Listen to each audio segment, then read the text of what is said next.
नमस्कार, मैं हूं संजय शर्मा। आप देख रहे हैं 4 PM news network. Madhya Pradesh की ईवीएम का मामला लगातार सुर्खियां बटोरता जा रहा है। दरअसल मध्य प्रदेश में चुनाव को लेकर जो जादू हुआ वो किसी को समझ नहीं आ रहा। मैंने पहले भी अपने वीडियो में कहा है कि मैं लगातार कई दिन मध्य प्रदेश में गुजारे मैंने टीम के साथ। कई गांव में गया, शहरों में गया, खेतों पे गया, चौपालों पे गया, गांव के बाजारों में गया।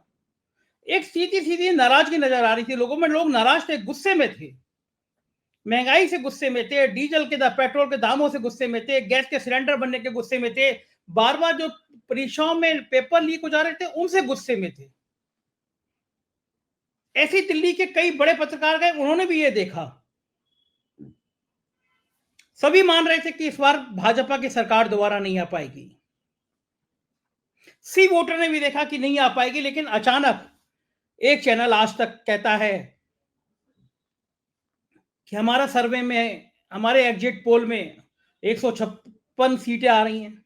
मैंने कहा भी, मैं कि जब सबको नहीं दिख रहा था तो शायद चांद या मंगल ग्रह से कोई आदमी आए होंगे। उन्होंने माई एक्सेस के कान में कह दिया होगा कि 150 से ऊपर सीटें आएंगी, और फिर चैनल भी उन्होंने सोचा होगा वही चैनल चले जहां पे तिहाड़ जेल से यात्रा कर आ चुके पत्रकार बड़ा चेहरा हैं, 2000 की नोट की चिप में ढूंढने वाले पत्रकार चेहरा हैं।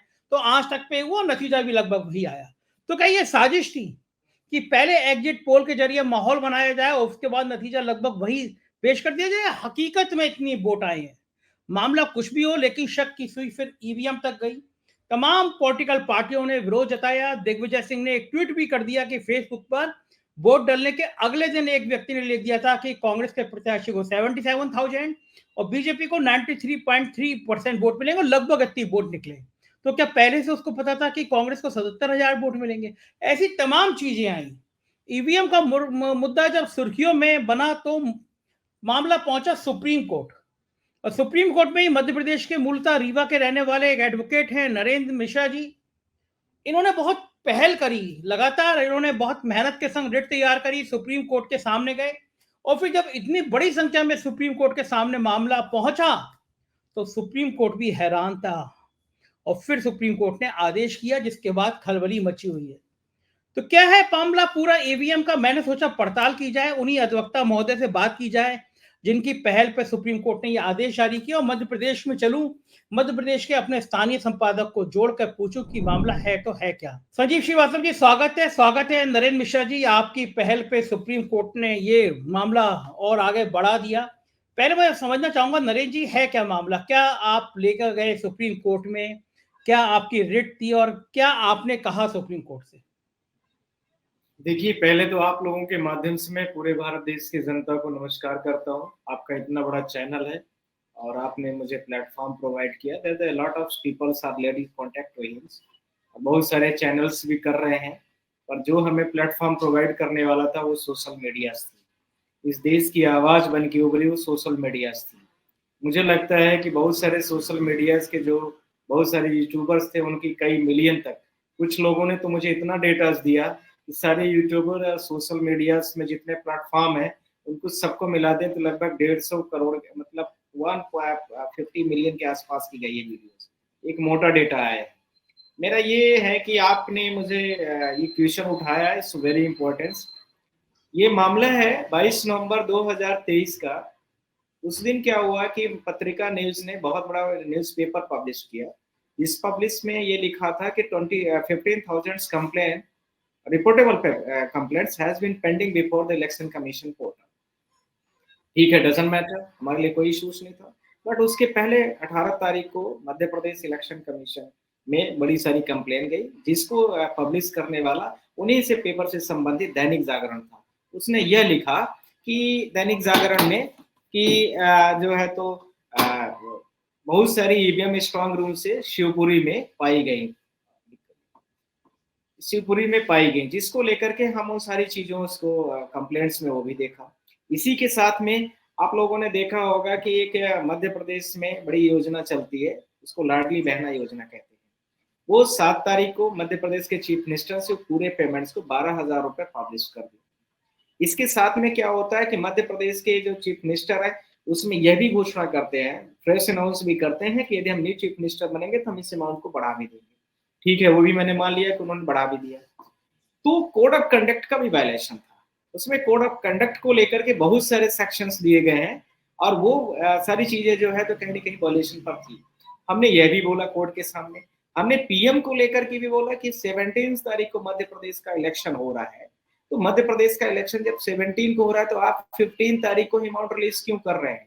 सम्मान निधि, किसान कुछ सम्मान निधि थी, तो वो भी आप कर रहे हैं, 2,000 रुपए पर हेड था, वो एक चर्चा का विषय बना हुआ था। तो जो कोड ऑफ कंडक्ट का रूल्स है उसके आधार पर यह है कि any governments, ruling parties governments can not be disperse the single coins, can not be use the machineries, can not be use the entire things which is the personal level using their, तो वो नहीं कर सकती है। पर इन्होंने क्या किया कि मध्य प्रदेश, छत्तीसगढ़ और राजस्थान, जो भी इनके जैसे आवश्यक राज्य थे हिंदी भाषी, उन्होंने इन्हें पूरा फोर्सली किया, और यदि किसी ने अपोज किया तो उसको इन्होंने दूसरे तरीके से उसको ट्रैक किया। हमें कोई दिक्कत वहां तक भी नहीं है। हमने फिर इसके बाद देखा कि सोशल मीडिया में बहुत सारे कंप्लेन आनी, अलग अलग विधानसभाओं पर आई, अलग अलग यूट्यूबरों ने बहुत सारी चीजें दिया। अंजुमान जी ने एक बहुत बड़ी किसी विधानसभा का स्पेसिफिक दिखाने लगे, उसको मैंने बड़ा प्रॉपर तरीके से देखा अभी वीडियोस को, मुझे फिर लगा कि ये देखिए किस स्तर में हमारी जमीन आ चुकी है, और हमारे और आप जैसे पत्रकार या जो भी हैं उनके पास बहुत सारे बड़े बड़े जो पत्रकार नेशनल टीवी के बैठते हैं प्लेटफॉर्म में, तो छोटे लोग बोल ही रहे हैं और छोटे पत्रकार भी बोल रहे हैं, और बड़े जो न्यूज के बड़े सब्सक्राइबर व्यूअर्स हैं वो आज तक नेशनल चैनल वालों ने एक भी आवाज उसको नहीं उठाई। तो हमें लगा कि इसको हमें देखना है। अब तो हम इसमें भी नहीं करते, हम अपने मध्य प्रदेश में जब हम घर गए विद फैमिली यहाँ से दिल्ली से, हमें ही वोटिंग नहीं देने दिया जा रहा है। ठीक, आई एम रियली मैंने एक्साइटेड हुआ। उसके बाद मैंने कलेक्टर को फोन लगाया रीवा के, तो कलेक्टर को मैंने फोन किया, मैंने बोला यार ये क्या कर रहे हो तुम, कौन है यहाँ प्रोसाइडिंग ऑफिसर होकर, उसको बुलवाओ, ये क्या मजाक बना के रखा है, मतलब मेरा नहीं करने दे रहा है, तो what are you saying there कि भारत देश में क्या होगा। मैंने वहां से प्लान बना के आ गया था कि अब मुझे भी इनको नहीं छोड़ना है किसी भी स्थिति पर, तो मैंने प्लान बनाया, और वहां से जैसे मैं दिल्ली आया, आज मैंने कोर्ट में भी बोला इन सारी चीजों को, ये स्थिति है ग्राउंड की सर। एक सेकंड, आपने आज सुप्रीम कोर्ट के सामने ये बात कही कि मैं गया, मुझे भी वोट नहीं डालने दिया गया। Yes, how can you file this case in Supreme Court? Now you belong from the Madhya Pradesh. Your petition is the filed before the Madhya Pradesh High Court. Directly, how can you come there? कैसे आप आ गए यहाँ पर? This is the first question ना. There is a three state already, three other state similar issues having there. Madhya Pradesh, Chhattisgarh और राजस्थान, उनके पास भी issues था, तो दूसरा ग्राउंड ये भी था सुप्रीम कोर्ट में मेरे पास आने के लिए। तो मैं इन सारी चीजों की ब्रीफिंग थी मेरे पास प्रॉपर, क्योंकि मैं भगवान की दुआ से आज तक मेरा केस का लूजिंग पावर बहुत कम रहा। तो अब उसके बाद मैं 3 दिसंबर को चुनाव की काउंटिंग हुई है, तब तक मैं आप लोगों के माध्यम से पूरे भारत देश की जनता को बोल रहा हूं, तब तक मैं इस chief election commission of India का वेट करता बैठा रहा कि this 15,000 complaint which are the pending before the election commission portal, similar others complaints be registered in the Chhattisgarh, similar others complaints be registered in the Rajasthan election commission portals। कहीं पर ज्यादा data है, कहीं पर कम data है, बस इतना issues था। मध्य प्रदेश में ज्यादा था, ठीक, तो इसके साथ में मैं यहाँ पर आ गया सीधा, और सीजीआई के मैं घर पर गया, लेटर पिटिशन दिया। 3 तारीख की मैं बात कर रहा हूँ दिन की, मैं सीजीआई, वो मुझे जानते हैं कि मैं आईएएस में पढ़ाता उड़ाता भी हूँ थोड़ा, इससे वेरी मतलब। उसके बाद उन्होंने मुझे जो भी है थ्रू पीए कन्वर्सेशन मेरा हुआ, लेटर पिटिशन मैंने दे दिया, ये सारी चीजें आई। उन्होंने हमें अगले दिन कोर्ट में, मतलब जो हमारा कोर्ट का सारे स्टाफ होता है, बुलवाया गया, कहा कि प्रॉपर आप पिटिशन दे दीजिए, हमने उसको दिया। फिर उसके बाद बोले कि मिस्टर जी आप एक काम कर दीजिए, इसको आप रेट पर आ जाइए। सुमोटो में हम नहीं ले पा रहे, सुमोटो के लिए गए थे कि आप सारे स्टेट का फिर से वेरीफाइड कराइए, वीवीपैट कराइए, ईवीएम को ओपन कर दीजिए, सारे लोग जो टेम्परिंग कर सकते हैं वर्ल्ड लेवल के सबको बुला दीजिए। आज मैं कोर्ट से भी बोलने वाला था, तो एंटायर थिंग भी प्रेयर मेरी ग्रांट भी कर लिया उन्होंने। ये सारी चीजों को लेकर के हम सीजीआई के पास गए थे, सीजीआई ने मुझे रिट पर बोला, फिर मैंने 2 दिन बाद रिट फाइल कर दिया, रिट लग भी गई। परसों से मुझे अच्छा लगा, फीलिंग लगी। जब मैं सीजीआई के पास मेंशन करने गया, सीजीआई मतलब अब मैं आप लोगों को बोल नहीं सकता what is the expression on there, उन्होंने सीधा फर्स्ट स्टेटमेंट भी continuous as council I know about the entire fact of their petition, मुझे सब कुछ पता है आपके केस के बारे में। Let me proceed the entire documents and complete here the urgency matters with listing proforma. आप लिस्टिंग प्रोफार्मा के साथ में कोर्ट में आइए, जो कोर्ट का हमारा प्रोसेस है, आप डायरेक्ट मेंशन कर दें, हम कर लेंगे उसको। उस दिन मुझे लग गया था कि हमारे सीजीआई साहब को ये सारी चीजें हमारी ब्रीफिंग पता है, जो हम कम्युनिकेशन कर रहे हैं इसका मतलब सब प्रॉपर चल रहा है। फिर उसके बाद हमने उसके बाद ये मैटर हो गया, और कल अर्जेंसी पर कल तो इसको स्पेस नहीं मिल पाया था, बिकॉज कल हमारे एक ऑनरेबल जस्टिस कौल का रिटायरमेंट था, तो काफी बड़ा रिसेप्शन था कोर्ट में, तो कल स्पेस नहीं मिला। आज उन्होंने लगाया था, और आज जिस कोर्ट में लगा था, इतना रिस्पेक्ट दिया मुझे, मैं आप लोगों से बोल नहीं सकता। सब लोग इतनी निगेटिविटी बोल रहे थे, मुझे भी लगा कि हो सकता है कुछ निगेटिव हो, बोले कि ये जस्टिस जो है तो मतलब ऐसा है वैसा है, पर इज तो वेरी गुड, बहुत क्लाइमेटिक, हमें बहुत मतलब अच्छे से ब्रीफ किया। मतलब mister council, entire thing already know, entire fact of your case, जो वही सीजीआई ने रिपीट किया उन्होंने भी रिपीट किया, सेम थिंग इज हियर। उसके बाद उन्होंने मैंने बोलना शुरू किया, सातों आठों ग्राउंडों पर मैंने बात किया है। This Ladli scheme has been started by the chief minister of the Madhya Pradesh during the elections, and he is already pronounced before the people कि I will pay the 1200 rupees per month if I will be make here the new chief minister, तो हम इसको 2000 कर देंगे, हम आएंगे 2000 कर देंगे। बट कोड ऑफ कंडक्ट का वायलेशन था, आपने एक भी मतलब कंप्लेंट इनकी रजिस्टर्ड नहीं की। दूसरा, मैंने पीएम के ऊपर बोला, ये सारी चीजों को लेकर के जब मैंने बोलना शुरू किया तो सीजीआई हमने बोला कि आप सबका स्टेटस मंगा लीजिए, तो उन्होंने बोला there is a 2 states maximum there, maximum complainant is the belong from the Madhya Pradesh, because the 15,000 online complaint है। इसके साथ में मैंने बोला कि there is other physical complaint are daily pending before the sector officer, some other sector magistrate, जो भी है डीएम एसडीएम तहसीलदार लेवल पर सब जगह पर पेंडिंग सी है, तो वो भी उनको भी कंक्लूड। तो उन्होंने बोला कि मैं I will directed to the high court, और इसको जो है तो हम उसको बोल रहे हैं छत्तीसगढ़ और मध्य प्रदेश के साथ में वो सारा सुनवाई करेंगे, वो उन्होंने ले लिया और उन्होंने डायरेक्ट किया और प्रॉपर तरीके से कम्युनिकेट किया। There is a lot of lawyers, big lawyers भी प्रेजेंटेड हियर, हरीश साल्वे, सिंघवी जी बैठे थे, मतलब कपिल सिब्बल, सब लोग थे अपने पोजीशन देयर, सिटिंग देयर। हमने जब शुरू किया तो हमने पहले सोचा था कि हम सबको सबकी जरूरत पड़ेगी, तो very honestly I am speaking here, court ने सीधा डायरेक्ट किया कि आपका ये matter within a time, मैंने बोला कि expertise this matters before this honourable court directing to the high court, because the some process भी वेरी लेंदी, ये 5 साल तक भी चलता रह सकता है, तो इसलिए मैं आपसे रिक्वेस्ट करता हूँ इसको टाइम बाउंड भी कर दिया जाए। उन्होंने टाइम बाउंड भी कर दिया। अब टाइम बाउंड में 1 महीने बोला या 2 महीने, ये क्लैरिफिकेशन मुझे थोड़ा कल ऑर्डर में आ जाएगा। तो मैं नरेंद्र जी ये बताइए मुझे कि खास तौर से आपने 2 बातें महत्वपूर्ण कही कि सबसे ज्यादा शिकायतें थी मध्य प्रदेश की, और बात भी सही है कि सबसे ज्यादा लोग मध्य प्रदेश को हैरान थे, हालांकि छत्तीसगढ़ को लेकर भी हैरान थे, क्योंकि छत्तीसगढ़ में भी कोई मान नहीं रहा था कि सरकार आ सकती है, लेकिन मध्य प्रदेश में भी यही हालात थे और सी वोटर और बाकी सब मान रहे थे सरकार नहीं आएगी। आपने ईवीएम को लेकर क्या लॉजिक दिया है कि ईवीएम के संग टेम्परिंग की गई, ईवीएम चेंज की गई, ईवीएम में कुछ प्लांट किया गया, क्या आपके लॉजिक क्या थे ईवीएम को लेकर? ईवीएम को लेकर के मेरे 5 ग्राउंड्स थे। फर्स्ट वन इज हियर कि some contesting peoples as a candidate of the Chhattisgarh, he did not receive the single votes on his own polling। अपने पोलिंग में वो व्यक्ति कह रहा है कि मुझे एक भी वोट नहीं मिली।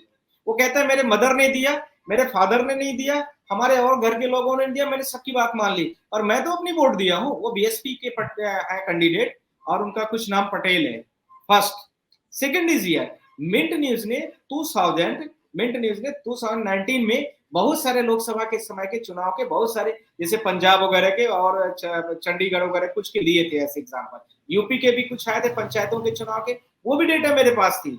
सम people which are the as a member contesting the panchayat election, उनको सिंगल वोट नहीं मिल रही है उनके ऑन पोलिंग पर, वो भी हमारे ग्राउंड्स पर थे। तीसरी बात मैंने बोला कि जो व्यक्ति ये कह रहा है कि हमारे पास बहुत सारे रिपोर्ट कार्ड आ गए थे इस समय पर, तो उनमें ये लिखा था कि जैसे मान लीजिए यदि चुनाव जब हो रहा है तब तो उनको एक रिपोर्ट कार्ड था, जस्ट मैं आपको भी अभी भी दिखाना चाह रहा हूँ।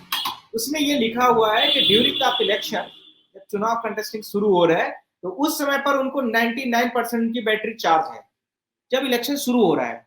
जब इलेक्शन बंद हो रहा है तब वो लगभग है उस समय पर उनका 75% के आसपास, वो रिपोर्ट कार्ड है प्रॉपर। अब उसके बाद ये है विधानसभा में, आपको बोलना चाह रहा हूँ, ये आया है कहां से, विधानसभा का चुनाव, जस्ट वेटिंग प्लीज, धौहनी विधानसभा 82, मैं आपको अभी दिखाऊंगा अभी। तो ये मेरा मतलब ये था। फिर उसके बाद जब चुनाव का रिजल्ट डिक्लेयर करने की बारी आ रही है तो उस समय पर वहां पर 99% फिर से बैटरी चार्ज पाई जाती है। तो मैंने ये क्वेश्चन रेज किया है और इसको लेकर के दैनिक भास्कर ने बहुत बड़ी न्यूज छापी थी 6 दिसंबर को, उसको भी मैंने ब्रेक किया है। तो मेरा ये मतलब था कि बिना किसी आउटसोर्स डिवाइस के आपका ये सिस्टम कैसे चार्ज हुआ, जबकि आप ये एफिडेविट दे रहे हैं। दूसरा मैंने इसी में क्वेश्चन रेज किया, इसी में सब पॉइंट्स थे। दूसरा मैंने यह बोला कि जब आपकी ईवीएम को कहीं ना कहीं से चार्ज किया गया तो उस पर कौन अवेलेबल था? कोई गवर्नमेंट ऑफिसर था, इलेक्शन ऑफिसर था, या कोई पीएसपी पार्टी का कैंडिडेट था, या इंडिपेंडेंट कैंडिडेट था? इनमें से कोई था? या आपने नहीं था तो आपने ये कैसे किया, इसकी जानकारी आपने किसको दी है? ठीक, ये सारे क्वेश्चन मैंने रेज किया है और ये सारी चीजों को इनके पास कोई भी जवाब नहीं है। ये मैं आपके सामने स्क्रीन में भी दिखा रहा हूँ। ये देखिए धोनी थोड़ा इधर इधर करिए, हाँ चाहिए, थोड़ा सा ऊपर करिए। विधानसभा आप देख सकते हैं, ये देखिए हाँ, अब हाँ, नजर आ गया मतदान के बाद 75 और एकदम। ये मैं आपसे ऐसे भी कर रहा हूँ, देखिए मतदान के पूर्व इसकी एक स्क्रीनशॉट भी हमको भेज दीजिएगा, बाद में हम अपने रिकॉर्ड में रखेंगे। आप देख रहे होंगे ये सारी चीजें हैं। ये मैंने कोर्ट के सामने सबको रेज किया है। इसी के साथ टेम्परिंग को लेकर के भी मैंने बोला कि बहुत सारे मुझे इंडिया के बाहर से भी फोन आए हैं इसके मैटर के बाद से, तो उन लोगों ने मुझे बहुत सारी चीजों को बोला है। तो आप काइंडली मैं लॉर्डशिप्स के लिए allows this EVM international level hackers जितने बैठते हैं, नेशनल लेवल के जो हैकर्स बैठते हैं, आप ओपन में बैठा दीजिए। बिल्कुल बिल्कुल ठीक बात है। कौन हैक करके दिखा सकता है? मैंने बोल दिया, हाँ सही बात है, आपने भी बोल दिया। जो हैकिंग का काम करते हैं उनको आप दे दीजिए, प्लेटफॉर्म में ओपन कर दीजिए, सारी सोशल मीडिया लगा दीजिए, सारे मीडिया लगा दीजिए और कवरेज दे दीजिए। आप करें वो दिखाएं। बिल्कुल मैं सहमत हूँ, मैं आपकी बात से सहमत हूँ। ये होता है संजीव जी। आपको याद होगा कि भारत में जो हम लोग आज जिस संचार तंत्र में बात कर रहे हैं, मोबाइल है हाथ में, इसके जनक सैम पित्रोदा को माना जाता है। सैम पित्रोदा साहब संचार क्रांति के जनक थे, वो लेकर आए संचार क्रांति को, उन्होंने किया। बहुत शानदार टेक्नोक्रेट रहे हैं वो, पूरी दुनिया में सम्मान है। इस समय अमेरिका में रहते हैं और बहुत बड़ा नाम है उनका, जाने कितनी डॉक्टरेट किया उन्होंने। मैंने उनसे बात करी, सैम पित्रोदा साहब बिल्कुल हमारे अग्रज हैं, हम कई बार उनका इंटरव्यू भी कर चुके हैं।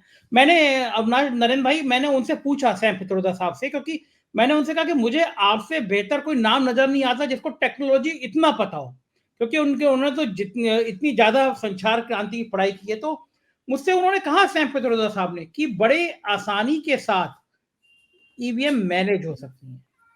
बात सही है कि कहीं तो ईवीएम बन रही होंगी, कहीं तो फैक्ट्री है जो चिप लगा रही होगी, और जब हमारे फोन में घर बैठे पेगासस आ सकता है, हम चांद पे ग्रह है वो बैठा होता है, हम बटन दबा के उस ग्रह को ऑपरेट कर लेते हैं। उस अपने यान चंद्रयान है उसका कौन सा पार्ट कहाँ काम करेगा हम रिमोट से कर लेते हैं।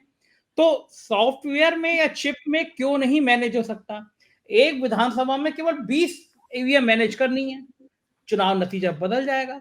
संजीव जी, जो नरेंद्र जी ने विस्तार के साथ, बहुत काबिलियत के साथ बताई सारी बातें, खुद वो आईएएस के तैयारी कर रहे हैं, बच्चे उनको पढ़ा रहे हैं, तो बेहद योग्य अधिवक्ता हैं, बेहद जानकारी रखने, उनकी बातों से भी लग रहा है।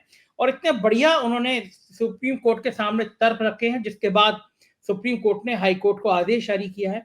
संजीव जी, ये तो हुई कोर्ट की बात। ग्राउंड पे अगर मैं आपसे बात करूं, आपने दर्जनों जगह गए, मेरे साथ भी गए, अलग से भी आपने मध्य प्रदेश घूमा, हम तो उत्तर प्रदेश से गए थे, 15 दिन हमने मध्य प्रदेश रह के देखा। जो नरेंद्र भाई बता रहे हैं कि मैं चुनाव लड़ रहा हूं तो कम से कम मैं तो अपना वोट दूंगा, जीरो वोट कैसे हो सकता है? दिग्विजय सिंह को कैसे पता कि कांग्रेस के प्रत्याशी को 77,000 वोट मिल रहे हैं, जो उन्होंने फेसबुक पे लिखा कि एक बीजेपी के नेता ने डाल रखा है? इसका क्या शक जा रहा है? लोग ईवीएम पे क्यों विमर्श करने लगे हैं, क्यों डरने लगे हैं? और क्या लग रहा है संजीव जी, क्या ईवीएम हट पाएगी, या नरेंद्र जी की जो रिट है उस पर क्या जांच एक निर्णायक मोड़ पे पहुंच जाएगी? क्योंकि मोदी है तो मुमकिन है, फिर आप समझ सकते हैं कि हर जगह मुमकिन है। क्या लगता है संजीव जी? नहीं, देखिए संजय जी, कोर्ट तो हमारा बहुत ऑनरेबल है और कोर्ट के फैसले बहुत बड़े बड़े आते रहे हैं, आए हैं, और कहीं ना कहीं हम न्याय के मंदिर के प्रति तो अपनी श्रद्धा नहीं छोड़ सकते। हम लोग सभी उम्मीद लगाते हैं और नरेंद्र जी वो लड़ाई लड़ रहे हैं और भारत पूरा इसी पे टिका हुआ है, मानता है कि वहां से जरूर न्याय मिलेगा, मिलता रहा है, मिला है। एक चीज वो है। दूसरा, आप जो बात करते हैं ये बार बार इसी को लेकर तो विस्मय है लोगों में। हमने आपने जो ग्राउंड रिपोर्ट दी कि हमने आपने नहीं, बाकी और भी तो है, पूरे भारतवर्ष के जितने बड़े बड़े पत्रकार हैं वो मध्य प्रदेश भी आ रहे थे, राजस्थान भी जा रहे थे, छत्तीसगढ़ भी जा रहे थे, तेलंगाना भी था, और वो सारे 5 राज्यों के चुनाव थे, सब जगह सब रिपोर्ट्स हो रही थी, अलग अलग सर्वे हो रहे थे। एग्जिट पोल बाद में जो आया, उस एग्जिट पोल में भी चीजें अलग अलग आई, बहुत सारी रिपोर्ट्स ज्यादातर यही थी कि जो हम ग्राउंड रियलिटी देख रहे थे हमने आपने देखी। अब हमारा हो सकता है चश्मा, और हमारे साथ साथ हम जो 100 लोग घूमे, 100 में 95-97 लोगों का चश्मा ऐसा रहा कि वो नहीं नाप पाया, नहीं देख पाया। जो 2-3 लोगों ने जिनका आपने जिक्र किया, जो आपने कहा कि कहीं कोई एलियन ने आकर कान में कह दिया, तो उन लोगों को सब चीजें दिखी, हम लोगों को नहीं दिख पाई।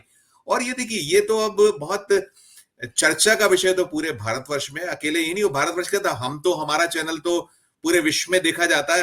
हमारे पास रिपोर्ट्स आती हैं, हम लोग, हमारा जो सोशल हमारा प्लेटफॉर्म है, उस पे लोग हमें रिपोर्ट्स करते हैं, हमें मेल भी आते हैं, हमारे बातचीत भी होती है। तो लोग अब कहीं ना कहीं ये तो उठाने ही लगे हैं सवाल। और देखिए, ये जो बात है, जो अभी नरेंद्र जी ने कही, यही बात हो रही थी कि वो व्यक्ति को, चलिए उसके घर के लोगों ने वोट नहीं दिया, लेकिन वो खुद अपने आप को वोट नहीं दे रहा है। ये भी तो उदाहरण सामने आया। तो ये जांच का विषय तो है ही, और नरेंद्र जी यही लड़ाई लड़े, और हम लोग भी उसी की, हम कहीं किसी पे शंका, हमारे पास प्रमाण तो नहीं है अभी किसी के पास में, ना हम 4 PM दावा कर रहा है हमारा प्लेटफॉर्म या हमारा चैनल की हमारे पास प्रमाण है। हम तो जो जनरलाइज निकल रही चीजें जो आ रही हैं सामने, जिन पर चर्चा हो रही है, विषय है, उन्हीं को लेकर एक बात करने की कोशिश कर रहे हैं। और शुद्धिकरण तो मोदी जी खुद ही चाहते हैं, वो तो बहुत शुद्धि के बहुत ज्यादा प्रबल समर्थकों में शुमार है। वो कहते हैं, ना खाऊंगा, ना खाने दूंगा, ना गड़बड़ होने दूंगा, ना भ्रष्टाचार को बर्दाश्त करूंगा। बाकी देश देख रहा है कि कई चीजें कहां कहां पर क्या चीजें हो पा रही हैं, हो रही हैं, वो कौन सी चीजें स्मरण भी करा रहे हैं, कहीं ना कहीं उन्हें कराया जा रहा है। तो ये जो मसला है, जो जिसको लेकर नरेंद्र जी लड़ाई लड़ रहे हैं, हमने मध्य प्रदेश में देखा ही देखा है। वो ईवीएम मशीनें शमशान घाट में मिली, उसका क्या हुआ, अभी तक कुछ निकल के नहीं आ पाया। चाहे हमने वो जो पहले जो डाक मतपत्र खुल गए, उसको छटनी कर रहे थे, वो वीडियो सामने आए सारे के सारे, चाहे वो बालाघाट से आया हो, उज्जैन से निकल के आया हो, जिसको लेकर लड़ाई की गई। लेकिन अब इलेक्शन कमीशन ऑफ इंडिया का दायित्व है, और नरेंद्र जी उसी की लड़ाई लड़ रहे हैं कि नरेंद्र जी से पूछते हैं इस मुद्दे पे। नरेंद्र जी, जैसे संजीव जी ने कहा कि एक वीडियो वो भी सामने आया था कि काउंटिंग से पहले ही पोस्टल बैलेट के लिए गए थे, और दिग्विजय सिंह ने यह भी कहा है कि जब पोस्टल की गिनती हुई तो कांग्रेस 199 सीटों पे आगे चल रही थी, ईवीएम खुली और वो एकदम धड़ाम से पीछे आ गई। जी नरेंद्र जी, आप। जी, संजीव जी की मैं बात मुझे अच्छी लगी। इन्होंने बहुत ग्राउंड रियलिटीज को देखा है। मेरे पास बहुत स्टेट से, मतलब जिले वाइज बहुत सारे बच्चे जुड़े हैं, बहुत सारे बड़े ऑफिसर जो IAS IPS है वो जुड़े हुए हैं। उन्होंने भी, मतलब कुछ उनका भी अपना एक ओपिनियन था मोटा मोटा कि क्या हो सकता है क्या नहीं हो सकता है। तो आपके ओपिनियन से हम सहमत हैं, पर ये है कि ये जो मैंने डायरेक्शन कराया उसके बारे में आपको एक पॉइंट बोलना चाहता हूँ। अभी जैसे CM भूपेश बघेल साहब हमसे बात किए 15-20 मिनट पहले, तो ऐसे ही मध्य प्रदेश के 230 कंटेस्टिंग विधानसभा है, लगभग 99 या 90 के आसपास छत्तीसगढ़ की विधानसभा है। इंटायर जो भी लूजिंग कैंडिडेट है, entire losing candidate will be file the affidavit before the high court, he will be ready. अभी हमें उन्होंने बोला भी कि सर आप मुझे फॉर्मेट भी भेज दीजिए। हर विधानसभा लेवल पर प्रॉब्लम आई है, एक जांच का विषय हो गया है। तो मैंने बोला है उनसे, मैंने उनसे पहले भी उस दिन हमें, जिस दिन हमने CGI से मिले थे उसके 3-4 दिन पहले हमसे सारे लोग, हम लोगों ने बैठ के प्रॉपर बात किया था। उन्होंने बोला क्या ग्राउंड से आप कैसे लड़ोगे, तो हम सारे लोगों ने इस चीज को बोला था। देखिए, हमने बोला था कि जनता की आवाज है, कोई पार्टी विशेष की यहाँ पर बात नहीं है। जैसे कोई भी पत्रकार पूछता है कि आप कांग्रेस के लिए कर रहे हैं, मैं बोला 140 करोड़ की जो आबादी है वो सबके लिए है। जहां जो बाहुबली है वहां पर दूसरे वाले को डिफेंस किया है। मैं ये नहीं कह रहा हूँ पार्टी, जैसे कुछ ने बोला कि कोई पार्टी वहां पर कमजोर थी, कोई पार्टी वहां मजबूत थी, तो पार्टी विशेष का मतलब नहीं है। कैंडिडेट ओबलाइज हो गया पूरा। दूसरा जो आपका, जो आपने बोला वो हो गया। तो कल की जो हमारी जनरेशन आए उसको सेफ सिक्योर ईवीएम मतलब इलेक्शन मिलना चाहिए। वो इलेक्शन पोलिंग बूथ पर जाए तो फ्री अपने आप को फील करे कि हमारी जो प्राइवेसी है वो मेंटेन है। इलेक्शन कमीशन ऑफ इंडिया के लिए केशवानंद भारती जजमेंट है, इसके साथ में 4-5 और जजमेंट, बड़े बड़े जजमेंट है, जिसमें ये लिखा है कि बेसिक स्ट्रक्चर नहीं डिस्टर्ब कर सकती। आर्टिकल 13 में स्पष्ट लिखा हुआ है कि बेसिक स्ट्रक्चर में कोई भी इंटरफेरेंस कोई नहीं कर सकता है। जो इलेक्शन कमीशन की पोस्ट है वो आर्टिकल 324 में कॉन्स्टिट्यूशन में दी गई है, स्पेसिफिक दी गई है कि आपको कहां कहां इलेक्शन कराना है, MLS का कराना है, MP का कराना है, ऑफिस ऑफ द प्रेसिडेंट कराना है, office of the vice president of India कराना है, स्पेसिफिक दिया है। और आपकी जिम्मेदारी है कि आप फ्री फेयर इलेक्शन करें। आपको इसी के लिए बनाया गया है और आपका कोई काम नहीं है दूसरा। हम इसी के लिए आपको पेमेंट भी देते हैं। और आपका पोस्ट भी जो है तो इंडिया का जो 5th सबसे पावरफुल रेंज है उस पे आप हैं। और आप फ्री और फेयर ना करके आप किसी पार्टी विशेष के लिए करते हो, तो ये मुझे नहीं लगता है कि मेरे देश के हित में है। मैंने बोला भी इलेक्शन कमीशन को, आप लोग जैसे लोगों के माध्यम से आज भी बोला है मैंने कि आप आईएएस हो गए तो कोई बहुत बड़ी चीज नहीं है, आप एक अच्छे इंसान होना सबसे बड़ी चीज है। आप देश का जो भी चल रहा है अभी हमारे सिस्टम, जो आपने एग्जांपल बोला मैं ईवीएम के बारे में नहीं जानता हूँ, आप नहीं जानते, सारे मान लीजिए बहुत सारे लोग नहीं जानते, हम टेक्निकल बैकग्राउंड्स के नहीं है, पर जो टेक्निकल बैकग्राउंड्स के लोग हैं वो तो पता नहीं कहां से बैठे बैठे क्या क्या घुमा देते हैं। मून में लैंड करा दिया चंद्रयान 3 का, हम यहीं से बैठे बैठे ऑपरेट कर रहे हैं। तो क्या मैं इलेक्शन कमीशन आपसे पूछता हूँ क्या आप उसको ऑपरेट कर सकते हो? या मैं चलिए ठीक है मैंने माल भी लिया, किसी ने बताया आपने कुछ कर लिया, उसके इंस्ट्रूमेंट्स पार्ट बना हुआ और भी चीजों का आप बार बार वही कहते हो, आप टेम्पर करके दिखाइए। जो लोग करते हैं आप उनको डेमो दीजिए पूरे पब्लिक के सामने, और वो सारे लोग उसको करेंगे, देखेंगे। बड़े बड़े हैकर दुनिया में है, पता नहीं क्या से क्या कर देते हैं। अब इसका सबसे बड़ा उदाहरण जो मेरे पास बहुत सारे लोगों ने फोन किया, वो आपके माध्यम से मैं आज बोलना चाह रहा हूं। अभी तक मैं कोर्ट में बस बोलने के लिए रखा था। उन्होंने बोला कि जो ईवीएम होती है, ध्यान रखना छत्तीसगढ़ वगैरह के बड़े बड़े रिजल्ट आए हैं, उसमें क्या होता है कि ये जैसे इलेक्शन हुआ, इलेक्शन के बाद ये अपडेट करते हैं, नेट में डेटा आ जाता है, फला पोलिंग में इतनी इतनी वोटिंग, इतना महिलाओं की पड़ी, इतना पुरुषों की पड़ी। आप सारे लोग समझना इसको, मैं बताना चाह रहा हूं। अब आपको ये डेटा चिप को निकाल के करते हो या सॉफ्टवेयर को लगा के करते हो या डेटा को इंटरनेट से कनेक्ट करके करते हो, तभी तो पूरी इलेक्शन कमीशन पब्लिश करती पूरे इंडिया में, या कैंडिडेट स्पेसिफिक को देती है या कुछ जिले लेवल पर करती है। ये मुझे बहुत सारे बड़े बड़े लोगों ने बताया कि सर ये बताइए, आप ही बताइए कि कैंडिडेट को इतना इतना वोट मिल रहा है। आज का पब्लिकेशन है 17 तारीख को या 3 दिसंबर को जब इलेक्शन का रिजल्ट आ रहा है, वो डिफर है। हमने पूछा उनसे कि आप कैसे बता सकते हो, तो उन्होंने पुराना डेटा मुझे दिया कि 17 तारीख को जब इलेक्शन का रिजल्ट आया था तो ये डेटा नेट में डाला गया है उनका। अब उन कैंडिडेटों का एफिडेविट आ जाए, वो कोर्ट में आएंगे सारे लोग। तो मैंने बोला फिर ये कैसे पॉसिबल, आप बताइए, बिना नेट के माध्यम से या आप किसी भी इंस्ट्रूमेंट के माध्यम से कैसे करेंगे? आप बताइए, मुझे नहीं आइडिया है। मैं इलेक्शन कमीशन से बोला, आपने कैसे किया है? हो सकता है कि आप ब्लूटूथ कनेक्ट किया हो, आउटर रिसोर्स डिवाइस को किया हो, कुछ न कुछ तो आपको करना पड़ा, या वो गलत आदमी बता रहा है, या आप करते नहीं है, वो झूठ बोल रहा होगा या कुछ होगा, या आप झूठ बोल रहे हैं, जो भी सच है मुझे नहीं पता है। और मैंने इस क्वेश्चन को रेज किया है। कैसे होता है? आप कहते हैं कि हमारी प्रोसेस बहुत स्ट्रांग है। श्रीवास्तव जी, मैं संजीव जी से भी पूछना चाहता हूँ, ये भी बड़े पत्रकार हैं हमारे, तो ये आप ही बताइए ना, सारे डेटा आप कैसे ट्रांसफर करोगे, नेट में कैसे डालोगे? जाहिर सी बात है आपको कुछ ना कुछ करना पड़ेगा, अपडेट करना पड़ेगा, कुछ ना कुछ आप करोगे। आपको हम कहेंगे डिवाइस से, प्रोसेस से देंगे, अब वो क्या है मुझे नहीं पता, पर प्रोग्राम कोई ना कोई प्रोग्रामिंग होगी, बिना प्रोग्रामिंग आप नहीं पता कर सकते। करेक्ट। तो ये सारी चीजें हैं, तो ये इसको लेकर के भी मैंने बोल दिया है कि ये सारी चीजें मैंने इनको बोल दिया है कि ये जो है तो आप इनको भी प्रोसेस पर ले लीजिए, और इसको भी आप मुझे बताइए, मुझे नहीं पता, हम जनता के सामने बताइए कि ये वास्तविकता क्या है। ठीक है, तो ये सारी चीजें लेकर के मैंने, यस प्लीज।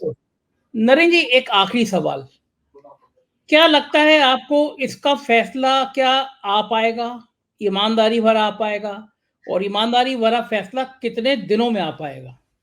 देखिए, मैंने कोर्ट को बाउंड तो करा दिया इसी चीज को लेके, मुझे शक था कि 5 साल भी खिंच सकता है, मैंने बाउंड कर दिया है।